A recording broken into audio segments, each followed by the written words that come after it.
Hindi ka lalabas. Hindi ka makikipagkita kay Ramon. Bakit nung pinapusasan yung taong kasama ko? Alam naman ng lahat na yung tumulong sa akin. Sir, wala akong kinalaman sa nangyari kay Mayor Guerrero.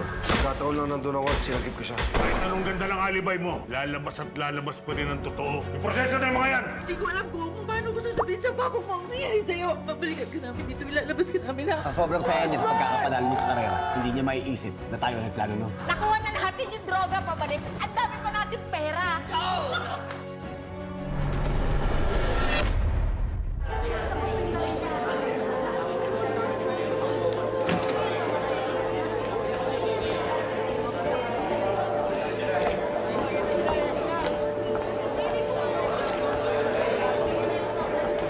Good evening.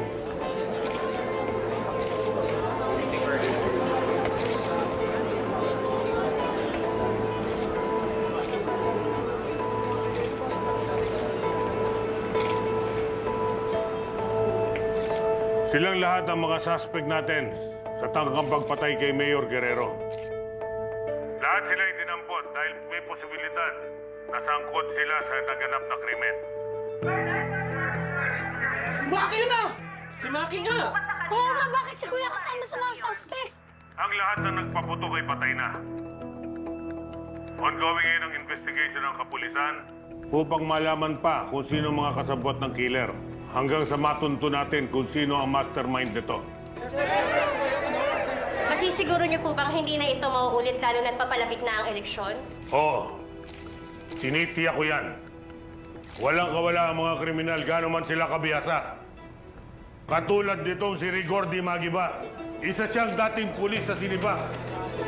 At nandun siya mismo sa City Hall ng pagtangkaan ng buhay ni Mayor.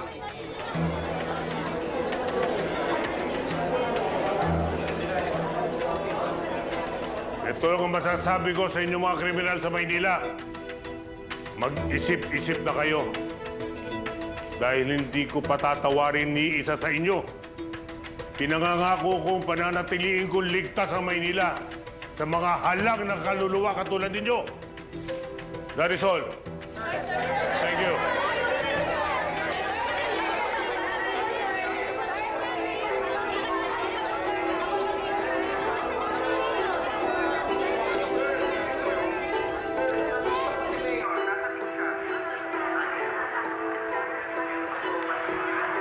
Saan ka pupunta? Pupuntahan ko si Maki. Wala siyang kasalanan. Paeng! Paeng! Kinulong nila si Maki. Ano?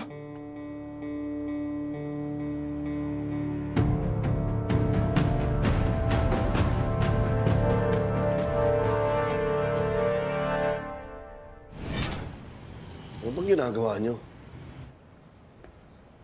Ang daming tao na nakita na niligtas ko si Mayor. Alam ko yun, pare. Pero wala tayong magagawa. Iniimbestigahan ka pa nila. Huwag kang mag-alala. Lalabas din ang totoo. Sabihin mo, iniipit ako ni Colonel Romero. Dahil sa ginawa ko sa amo niya nun, kay General Pacheco. Pare, lahat ng anggulo iniimbestigahan nila. Binubusisi. At kung wala silang nadidiin, ako ituturo nila. Pare, huwag kang mag-alala. Hindi ko hahayaang mangyari yun. Wala ka namang magagawa, Mando eh. Dahil mababa lang ranggo mo. Hindi ka pakikinggan. Pare, huwag kang mawala ng pag-asa, pare. Huwag kang panghinaan ng loob. Malalampasan mo rin lahat ng problema mo. Magtiwala ka lang. Wala na akong tiwala sa institusyon na ito, Mando. Wala na.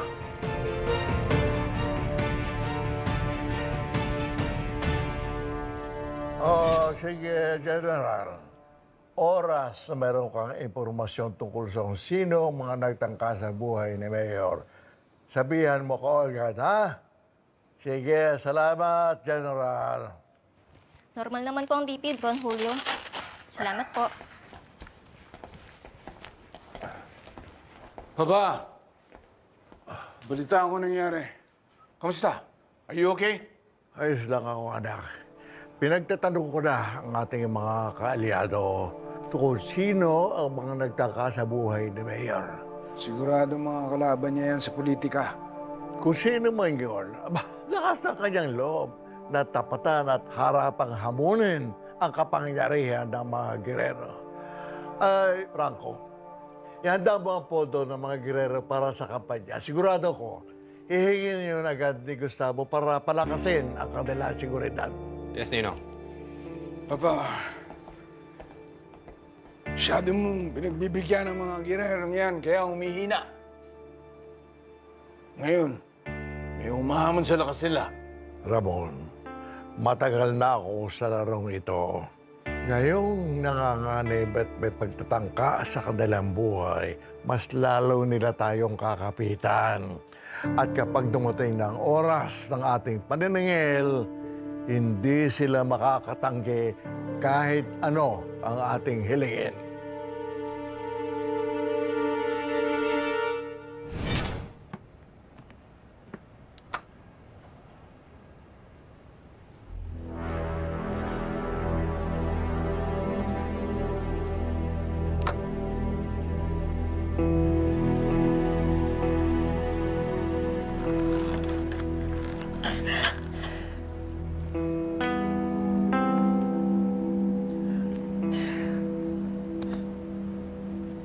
Rigor!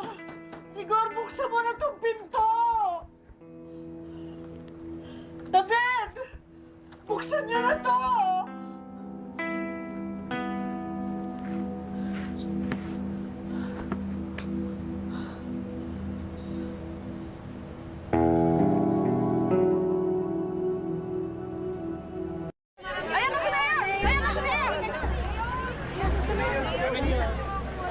Ayan na si Mayor!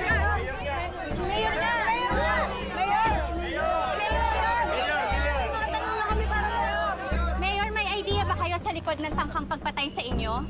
Aatras ba kayo sa halalan dahil sa nangyari? Mayor, ligtas pa po ba ang Maynila? Huwag tayong mag-alala. Ligtas na ligtas ang ating syudad. Gawain niya ng mga taong duwag. Kaya huwag tayong mag-alala. Walang masamang mangyayari sa atin.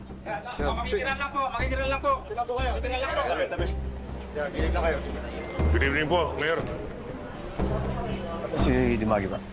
Nasa taas po. Gusto ko makausap.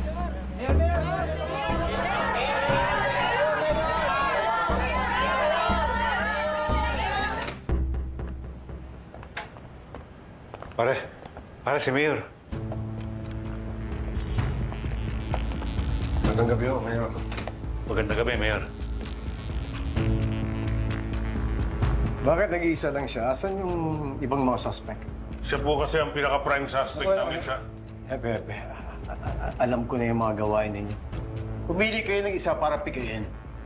Sinabi ko naman sa'yo na hindi siya nagtangka sa buhay ko. Siya nga mismo ang nagligtas sa akin. Kaya gusto kong gawin mo, palabasin mo ito ngayong gabi. Ayoko may masamang mangyayari sa kanya. Do you understand? Yes, Mayor. Mayor, maraming salamat po. Alam mo, ako dapat magpasalamat sa'yo dahil napakalaki ng utang na loob ko. Sabihin mo lang kung paano ko masusuklian yung ginawa mong kabayanihan para sa akin.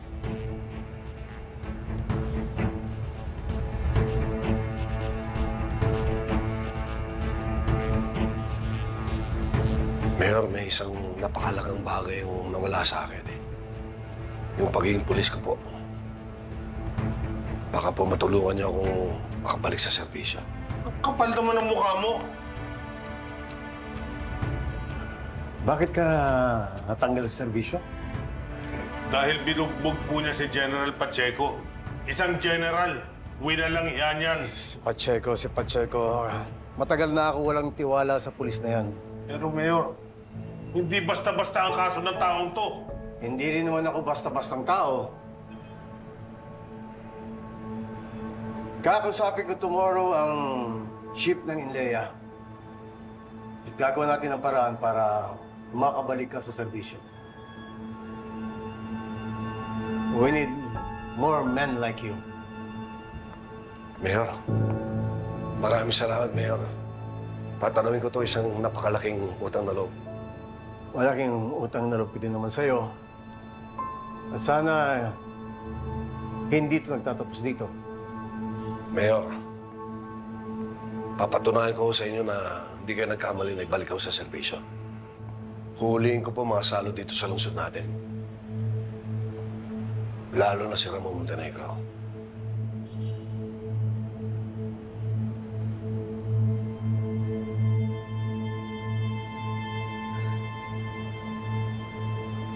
Huwag kang mag-alala. Lahat gagawin ko para mapabalik ka sa serbisyo. Pangako yan. Maraming salamat, Mayor. Pepe. Salamat, Mayor.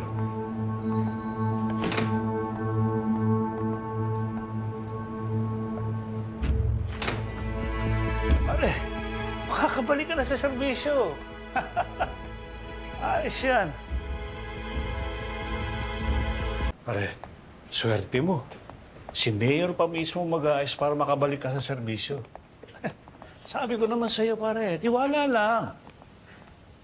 Magiba, Sir. hindi porket niligtas mo si Mayor malinis agad ang pangalan mo. Tandaan mo, ako ang hepe at ako pa rin ang masusunod dito. Kaya huwag kang mag-astang bayani dahil lang ibabalik ka sa serbisyo. Colonel, ginagawa ko lang yung sa tingin kong makakabuti sa ating mga pulis, sir. Ginagawa ko na kung ano yung tama. Basta! Huwag kang masyado mayabang. Hindi ka araw-araw suswertehin. At yan si Mayor, tignan natin kung hanggang saan maganda ang tingin niyan sa'yo. Kilala ko yun. Kaya huwag kang masyadong kampante. Mauna na ako, sir. Sir.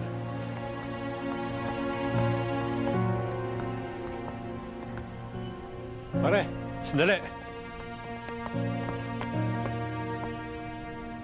Pare, paril mo. Pinababalik ni Mayor. Umaasahan ko na hindi mo yan gagamitin sa masama.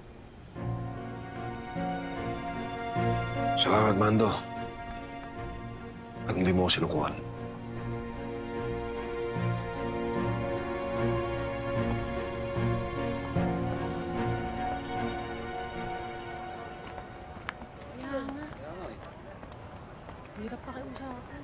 Dingdeng! Bakit ang dilim? Parang walang tao. O nga, ano? Ay, ha? Ge! Alin Tinding? Ge! Makita mo bang lumabas si na Marites? Hindi po lumabas si Aling Tess eh. Pero si Mang Rigor nakita ko pong umalis.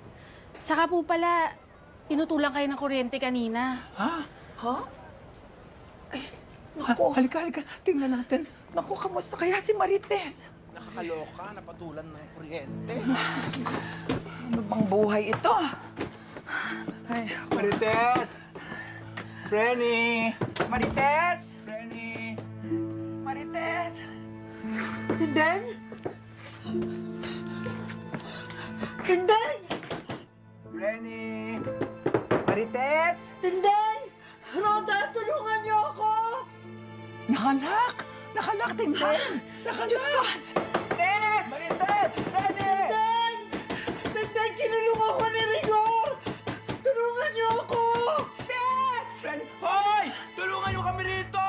Happy! Tulungan niyo kami! Nakalak ang bahay niyo! Bilisan niyo! Bilisan mo! Sige, dali! Bilisan niyo! Buksan niyo ang pinto! Buksan mo! Marites! Nandito na Vitali! Ano yan? Marites! May lubid! Tanggalin niyo yung lubid! Tulungan niyo ako!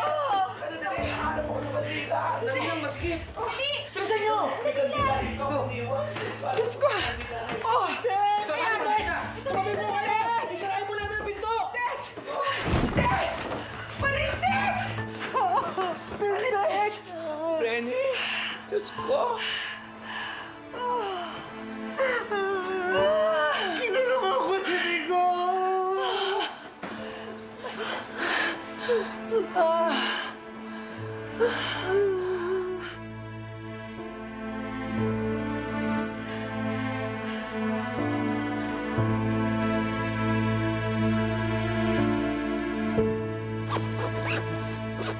Sobra na sa hayupan niyang Rigor na yan. Halika na, bilisan na natin. Alis na tayo dito. Halika na, dali. Marites! Marites! Oh! Marites! Hindi ka pa nagbabalot? Hindi.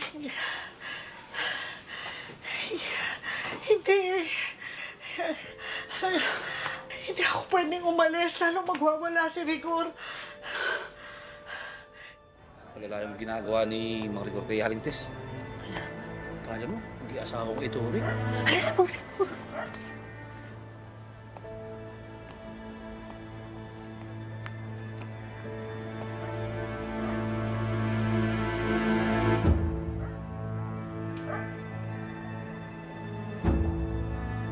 Hindi mo ba nakikita yung sarili mo? Alam ko, pero ipinakulong ka na nga ni Rigor na parang hayop. Halika na, dali. Baka pupunta ni Rigor. Halika na! Una mo na naman! Rigor! Ang ginagawa niyo? Tatakasan niyo ako? Rigor, hindi. Aalis na kami ng anak ko. Lalayasan ka na ng aming demonyo ka! Gusto mo lumayas? Rigor, tindig ka sandali! Rigor, sandali! Rigor, sandali! Tindig! Lumayas! Bitawan mo ang nanay ko! Rigor! Tindig! Rigor! Ano ka ba naman, Rigor? Pati ba naman nanay ko? Iwanan mo na yung asawa mo! Sumama ka na sa akin! Hindi ko pwedeng iwanan ng mga anak ko! Rigor! Halika dito! Rigor! Halika na! Sumama ka sa akin! Iwan mo na ang asawa mo! Hindi ka na! Hindi siya nasama sa'yo! Akin si Marites! Lumayas ka na! Hindi mo ako kailangang ipagtapuyan. Pero tandaan mo, babawiin ko sa'yo ang anak ko. Ilalayo ko siya sa'yo, demonyo ka! Hindi, tama na. Hindi ako alis. Tama na, Rico. Hindi ako alis. Hindi ako alis. Hindi ako alis. Nagayo! Ano tinitingin niyo? Ha? Ako, Mang Rigor. Mga sarili yung buhay pakialam niyo! Akyat! Siguro si Pinay. Akyat!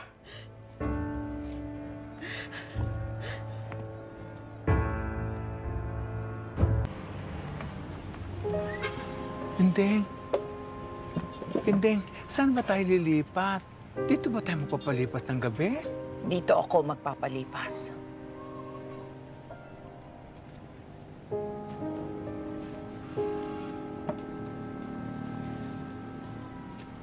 Rhoda, bantayan mo ang anak ko.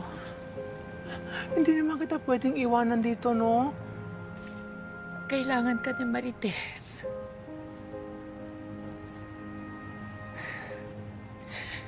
Mas inaalala ko siya. Yung pinalayas ako ni Rigor, wala yun sa akin. Pero yung ikulong niya yung anak ko, nakawalang niya talaga. Dapat nga siya ang makulong habang buhay. Rhoda, bumalik ka doon. Kailangan ka ni Marites. Ikaw ang maging mata ko sa bahay. Huwag mo akong isipin. Sanay akong matulog dito. Sigurado ka ba? Rhoda, huwag natin susukuan si Marites. Magtatagumpay din tayo. Naniniwala akong mapapalaya natin ang anak ko. Sige na. Bahala ka na dyan. Mag-ingat ka. Kabalikan kita. Ha? Pantayan mo si Oo, Marites. sige. Oo.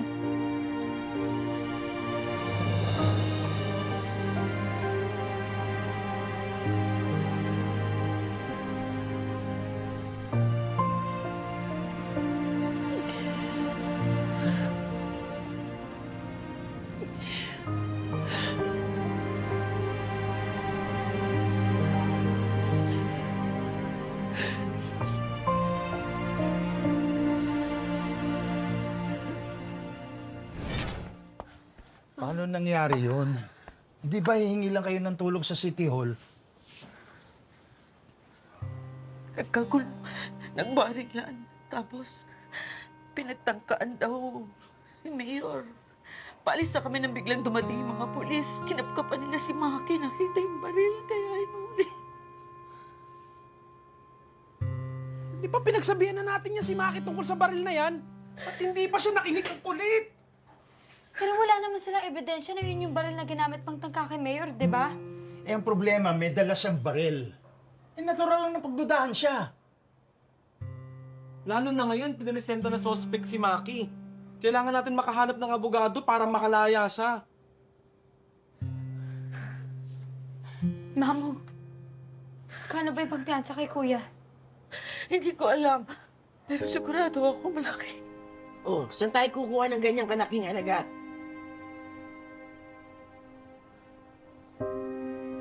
Didiskarte ako. At saan ka naman didiskarte?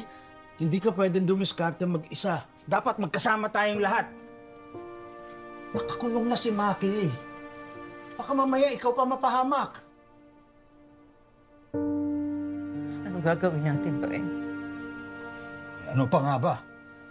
Wala naman tayong ibang magagawa. Hindi manggagancho tayo. Well, baka lalo tayo mapahamak yan. Wala naman tayong ibang mapagpipilian. Ito lang alam natin gawin. Ikaw pa, Eng. Napakatamad mo, kaya tayo laging naiipit sa sitwasyon dahil panay ka luho, panay ka sugal. Hindi ka marunong magsakripisyo para sa pamilya mo. Tama na. Nay, puso mo. Saan tayo didiskarte? Sulog na tayo sa Divisoria. Gracia, huwag kang pumayag sa gusto niya. Kailangan natin gawin ito para kay Maki, Nay. Ito na naman tayo, Gracia.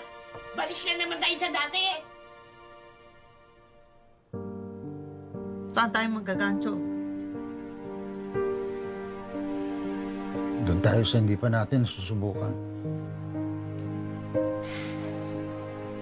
Sa Quiapo.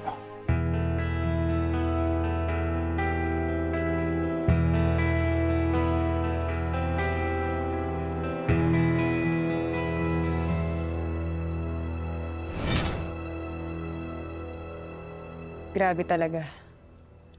Hindi ko alam kung anong ginawa natin. Dahil sobra-sobrang biyayang natatamasa natin ngayon. Hindi lang yan basta biyaya. Dahil lahat yan sa diskarte ni Tanggol. Kaya nga hindi tayo pwede magpakasasalang. Dapat ipamahagi rin natin yung biyayang nakukuha natin. Eh, Tanggol, kailan mo ba planong pumunta ng San Dimas para makapagbigay tulong? Bukas.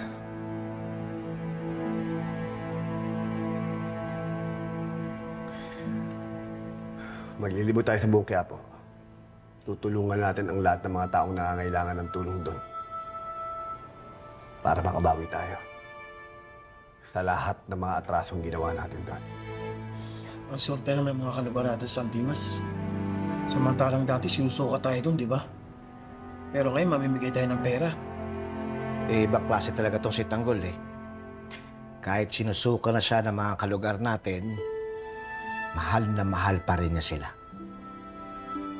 Hindi na kayang kalimutan yung lugar na pinagmulan niya. Kaya ka siguro pinagpapala ng Diyos, Tanggol. Dahil sa kabutihan ng puso mo. At hindi ka nakakalimot sa pinanggalingan mo.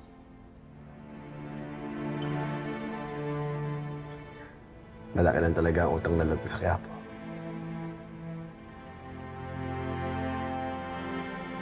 Lalong-lalo na sa Pong Nazareno.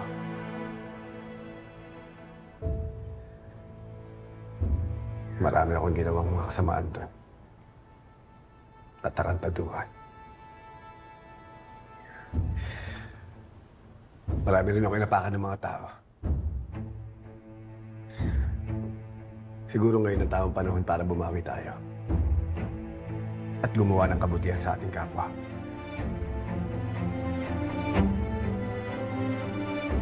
Kaya ito ng pagkakataon. Para kahit na paano makatulong tayo.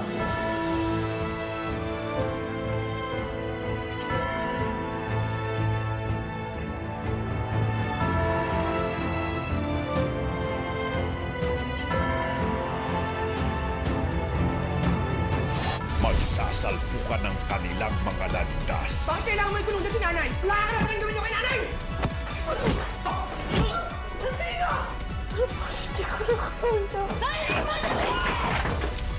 Sino ang di makakaligtas?